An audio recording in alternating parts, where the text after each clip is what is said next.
All right, here we are on Friday, and I'm going to do something completely different. It's my video, so I get to do what I want.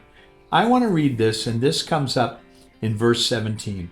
Now the Lord is a spirit, and where the Spirit of the Lord is, there is freedom. God's Spirit is supposed to bring freedom. Not in some kind of an unusual pouring out of the Spirit, but the reality that when we turn our lives over to Jesus, God's Spirit comes into our heart. And the presence of God's Spirit should bring freedom. But I suspect that there's a lot of you out there who are not so free. You're in bondage to things in your past or situations in your life now, or fear or emotions or different kinds of things. Maybe you're in bondage at a bad relationship, or maybe you're in bondage of a fear of failure, something like that. God's Spirit is with you, and that should bring you freedom. I want to pray for all of you to be set free. Father, I just lift up every single man, woman, and even child who may be watching this video.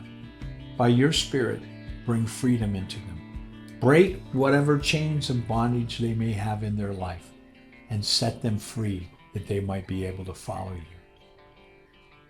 Now, some of you may be wondering, how does this really work? What is it you're supposed to do? It's one thing to pray to be set free, but how do you take the next step after that?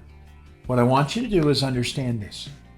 If you need to have freedom through the Spirit of God dwelling in your life, there are ways that you can facilitate that for yourself. The first thing you need to do is read the Word of God.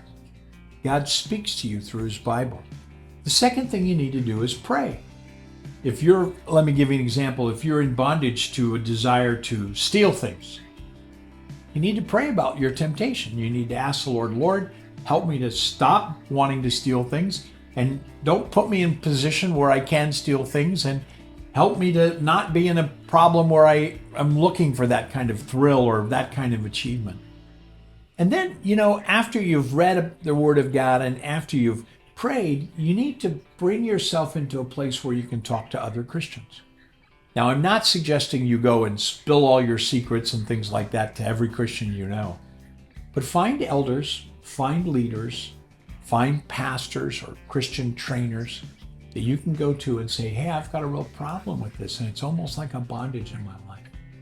And then let them share with you how that you can be set free. God bless you all.